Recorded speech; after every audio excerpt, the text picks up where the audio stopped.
Hey, it's Jack Noke, Jack in the Attic. We have a lot of catching up to do.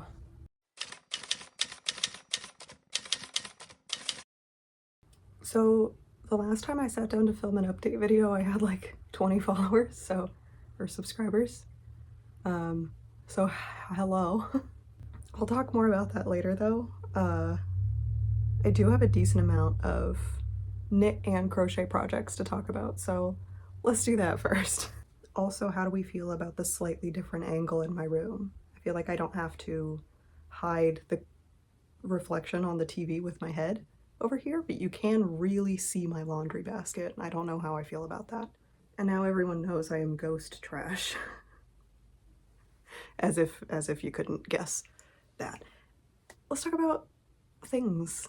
First of all, I'm wearing the Salty Days sweater. It's done. I made an entire video about it and I hated it, so I scrapped it, and it's not ever coming out. And I do actually feel good about that decision. I think it's probably healthy to abandon a project that you're not feeling. I do have like over an hour of footage, and I started to edit it yesterday, and I just did not like what I had. So we're going to talk about it here and now instead. So I made this in size large with Drops Cotton Merino. In my yarn crawl video, I talked about like really searching for the perfect yarn for this, and I even picked up some Barocco DK Vintage Barocco, what is it? Pick some up to test, and then started knitting this with something completely different, which was the K&C Superwash Merino, I think. Technically a sport weight, but it's so fluffy. You can easily get DK or sometimes even worsted gauge with it. However, it is sort of barely spun single ply, so I thought it was going to be too delicate for this. So maybe they were onto something when they decided it was a sport weight. Maybe it probably does need to be knit at a tighter gauge to keep its structural integrity. It's a beautiful yarn, but just wasn't right for the sweater. So I did buy a sweater quantity of Drops Cotton Merino on just blind faith. I just had a feeling it would be good. I had never touched it in my life. They don't sell it at any of the stores around me. So I just bought it online. It was shipped from Denmark. My upstairs neighbor is the loudest person on planet Earth. I'm so sorry if you can hear all of that. Anyway, no regrets whatsoever on the cotton merino. It ended up perfect. It feels so nice. It's so soft and squishy, and we know I love a cotton blend. So as far as the actual making of this, I think it went a lot easier and a lot faster than I expected. I haven't knit anything on 5mm needles in a while, so that was a treat. I have never knit from a chart, and I have never knit cables before, so a lot of this was a brand new experience. I don't knit with a lot of color, obviously, so I figured it was time to learn some more textural techniques. So when I saw a knit along on Instagram by these people, I took the leap and said, yeah, I want to join that. I also thought that I had missed the deadline. Kind of a self-imposed deadline. I didn't join any of the group chats or anything like that. My knitting along is really, I'm just knitting along silently. So the deadline did not matter at all, but I thought it was November 1st. It's November 30th. Anyway, the finished product. I love the texture. I love the fit, except for I don't know how I feel about having a tapered fitted sleeve on a garment with so much positive ease. I think it looks nice when I'm wearing it like normal with my arms down if I'm not walking around like this. I think the concept of it bothers me a lot more than the actual end product. So the sleeves are not like tight. I don't like tight clothing. I don't like things touching my neck. The neckline is surprisingly okay. It's pretty thick and chunky. It is a folded collar, but wearing it doesn't bother me. So I think if I can tolerate the neck and the sleeves, probably most people can. So that's great. I don't have too much more to say about this. This is like the 4th time I've worn it this week. It's the perfect weather for a wool cotton blend sweater right now with a bunch of holes. I am wearing a tank top under it, don't worry. But yeah, so this is the love of my life, my pride and joy. This is my Thanksgiving sweater. I'm very glad I saw that knit along come up, otherwise I probably would not have attempted this. It just seemed very difficult, and it ended up not being difficult. All of the new techniques I learned were within the pattern. Like, the pattern itself taught me how to do these things. I didn't have to search externally for the information. It is all in the pattern. I had heard that there were a lot of errors in the pattern, but I probably have an updated version because it's been out for like a year and a half, 2 years, something like that. I didn't have any issues with it except for my own like failure to read. I know people had issues with chart C, row 5, I think, but it looks like there was a note added to correct that, and on both sleeves I missed the note both times. So picking back in this pattern, a little tricky, but I did do it twice, so not impossible. Didn't I say I had nothing more to say about this and then I just said a bunch more about it? Let's move on. Another finished object I have is this little triangle scarf.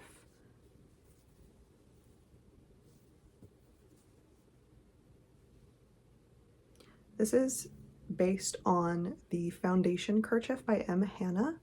I have made one before, actually following the pattern. On this one, I skipped the eyelet rows.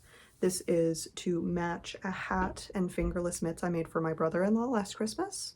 So this is just to go with that because there was a lot of yarn left over. So this did actually take like months to finish because it was just kind of on the back burner a lot. But I eventually became so overwhelmed with the number of whips in my home that I just decided to finish all of the little things that I could. And this was the first thing on that list. So I'm very glad it's done. I can gift it whenever I see him next. It's not necessarily for Christmas or anything, but now I kind of want one. I have a little tiny one. I have 3 little tiny ones. The first knitting I ever did that wasn't a rectangle was 2 back-to-back little triangle kerchiefs for myself. But they're not this big. I want a big one. Oh, this is also a different yarn weight than the Foundation Kerchief calls for, but it was really easy to adapt. Really just use an appropriate needle size for the yarn you're using, and you can follow that pattern extremely easily. You don't have to make any other changes. You can just cast on and go. A thing I almost forgot to include, if you remember, I made this giant granny hexagon cardigan with the Halloween yarn from Joann that I had to like really fight to get my hands on. Remember how I got way too much of it on accident? I made my partner a matching hat. This is the Tin Can Knits Basic Beanie. Good pattern, would recommend. I got the Basics bundle like months ago to make a cardigan that I have not finished. And I've also cast on 2 of these hats and a pair of socks from the Basic bundle. This is the only thing I've finished. But yeah, the yarn works up completely differently in knit, obviously, but they still go together. We did wear our matching items to a little outdoor Halloween event a few weeks ago, and that was cute. I lost a glove. Hold on. I'm making Smith's gloves, and I finished one, but it's not in here. Hold on. Okay. So the next thing that is still a whip is I'm making a pair of Smith's gloves for myself. I got yarn to make a pair for my mom. I don't know if it's like selfish or super cool and generous of me to be testing it on myself first. This is supposed to go on the left hand. Okay, it looks silly with my watch under it, but you get the idea. Just fingerless mitts in a ribbed pattern. This is not blocked, it is not anything, but I think it looks nice. I just cast on the second one last night and I'm this far, so. The first one took maybe 3 evenings of like not super dedicated knitting time. I will say the pattern has separate instructions for left and right, which I did not realize until I had already made the left one. They're different, and I can't read. So very excited to wear those. My hands get very cold. While I was looking for that, I found another thing that I started and finished before I could tell anyone about it. I made a little pair of, like, slippers? I think they're actually called dorm boots, but they're basically little slippers, slipper socks.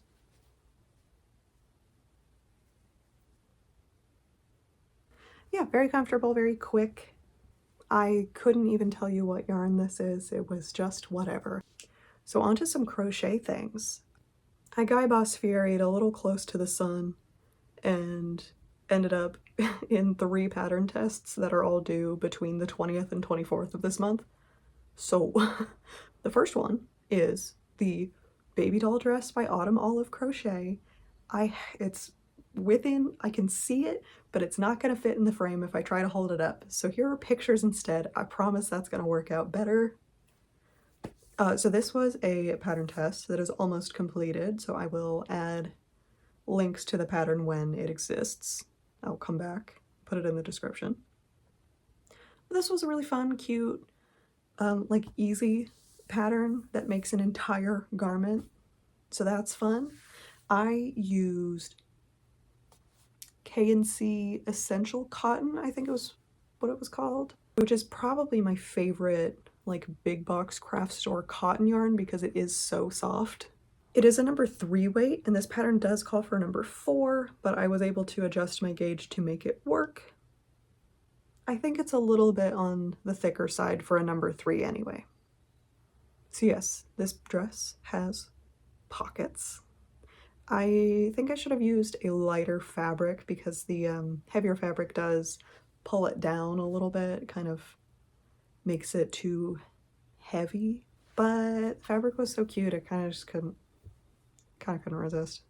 So the next pattern test I joined was for the Lenore boot cuffs. I'll also put in pictures of how they look when worn, but these were really quick to work up and they ended up really cute. So I definitely want to make another pair in black. These are by Yarn Witchcrafts. I will also add a link to this pattern when it exists. Right now it is still a test. But yeah, this is that same K&C Essential Cotton. And it worked really well. And I think these will be a little more durable because they're cotton. I wear boots every day year round, so I would worry about like not only regular wear, but zipping up my boots all the time. This isn't like fuzzy enough to get caught in the zipper, which is convenient because I was worried about that. The third and final pattern test that I'm currently a part of. Look at this tiny, tiny crochet hook. This is actually 2 sizes bigger than I'm supposed to be using, but I sized up because I crochet really tight. Anyway, these are the, it's kind of hard to see, these are the Pianist Cuffs by Lunar Still Gothic. I'm just trying to show you the texture of this. I'm kind of showing you barely anything, but it is a work in progress. So this is the beginning of the cuff, and then it'll flare out over the hand. This is actually going to be for a book of crochet patterns. So that's exciting. I've never helped with a book before. I've never tested a pattern for a book before.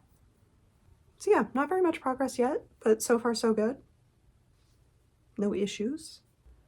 I did also start a crochet skirt, but I only have like 2/3 of the waistband done, so it's really nothing to show you. So you'll see that next time. Also still working on the cotton culottes that are not made out of cotton, so I have just been calling them the pants. Making good progress on the pants. These are covered in cat hair. If you've been here before, you might know I have a white cat and an all black wardrobe, so this is just how it is. These are the pants. Finally separated the legs, and now I feel like this project is flying by. Why do I hate sleeves but love leg? Interesting. Much to think about. I did already use my Lucette fork to make the tie and I put it in so that I wouldn't lose it. Hard to lose it if it's already in the pants. These do seem to be very high-waisted. I knew they were high-waisted, but they look higher-waisted than I expected. Is that good? I should try these on. I haven't tried these on. I need to put these stitches on hold before I do that.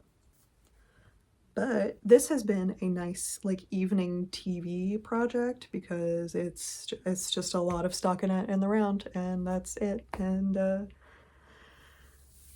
for some reason I have decided that this is the fall and winter that I am finally going to understand Lord of the Rings. Because in theory I should really like it. I have seen the extended editions of the trilogy and I saw them in one day and I hated that experience so much that I just wrote off the entire franchise for most of my life. I think the vibes are great. I like Hobbit fashion. I love a tree as much as the next person. I get really like lost in high fantasy politics. So yeah, it's as much a surprise to me as anyone else. I'm sure that I am not a fantasy person or a sci-fi person. I just get confused. We're currently watching Deep Space Nine, and every time there's a space politics episode, I have to ask so many questions. I'm like, who is this guy? And Denny's like, we've seen this guy 4 times, you know this guy? And I'm like, I don't really care, just give me a Garrick episode, give me an Odo episode. Give me an episode where Dax says something scandalous, and that's all I really care about. These characters aren't kissing each other enough. Anyway. What were we talking about? Pants? Whatever, these are the pants.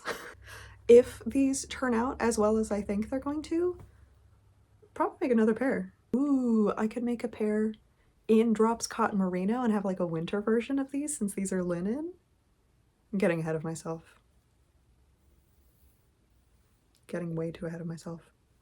I'm probably just gonna work on this while we chat about channel things. But before we do that, I forgot I have one more thing, and that is I spun this yarn, which is a thing I forgot I could do. This is, okay, before you judge, because it is scrungly. This is spun out of yarn scraps. When I say I can spin yarn, what I mean is I took one class. I heard the weirdest noises just now. It was a child outside. There's a like walking trail.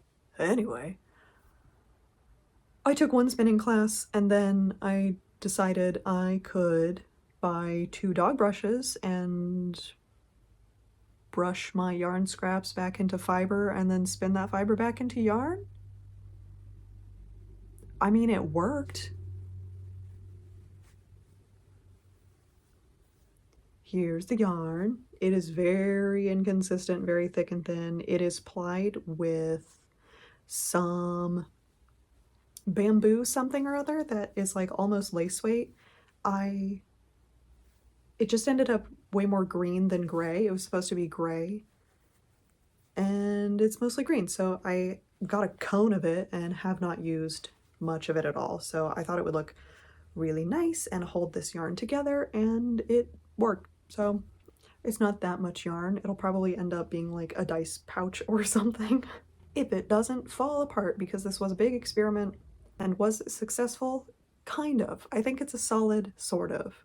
But this is like acrylic and wool and other stuff and mystery fibers, so it was extremely hard to spin.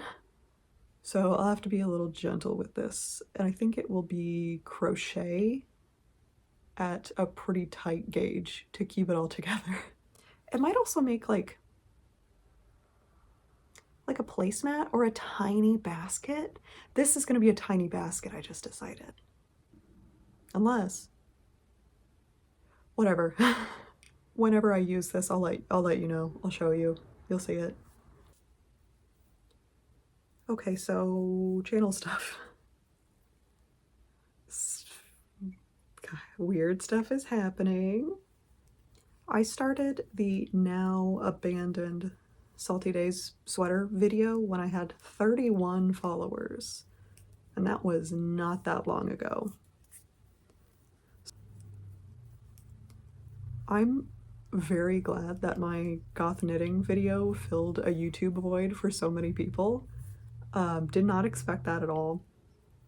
As I was uploading it, I was yelling to my partner in the other room, like, it's okay to put out a mid video every once in a while, right? Just so that I keep going.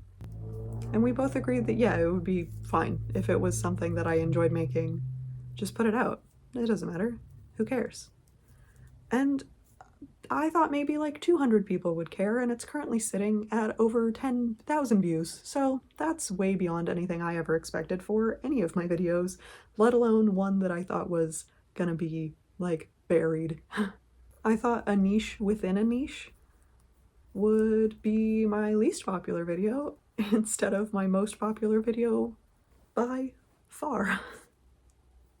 I'm also amazed that the comments were so positive and so kind. No one even questioned my, like, goth cred.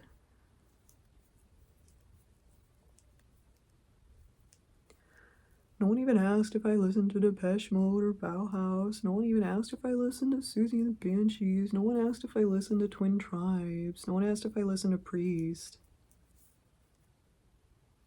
So I actually really don't walk around calling myself goth. This is just kind of the form I keep returning to after experimenting with different styles over the years. And I think all that matters is that my 5th grade self would be thrilled. So when I use the term goth, I am using it pretty loosely to refer to like a lot of just generally dark aesthetic type things. It's also, it turns out, a fantastic SEO term. And I am 30 or 40 years old and I just cannot care about any of this anymore. I have a lot of love and respect for goth subculture, but I also regularly refer to my fashion sense as like elderly goth toddler farm wife because of my love for a big shapeless garment and linen and knitwear. So just know I don't take any of this too seriously, but I do love and respect the goth community. And if we want to get too deep into things, I'm sure a lot of my hesitation to like claim any subculture comes from an inability to participate too much offline. I have an autoimmune disease that really limits my energy and my ability to go out and do things, and I have to be extra careful not to get sick. If I get sick, I stay sick for weeks. If I get any virus, it can flare my symptoms for weeks, months, whatever, organ damage. If I have to take medication to treat an illness, it can prevent me from taking medications to treat my other, more permanent illness. It also causes a lot of joint pain, a lot of fatigue, so the days that I feel okay enough to leave the house for more than a couple of hours are really few and far between. But I also think like half of the comments I got started with or contained the phrase, "I'm not goth, but." And let me reassure you, you are absolutely welcome here. The video is for you too. Side note, I also got several comments about my voice. In like a positive way, I think.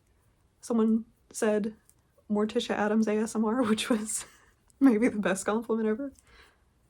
I think I'm speaking more at a normal volume today.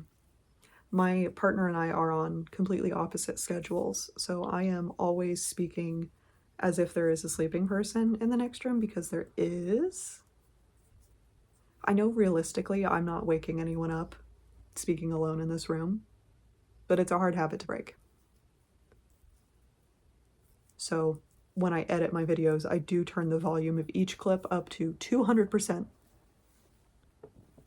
Anyway, I am just beyond grateful and excited for how that video was received. I had zero expectations.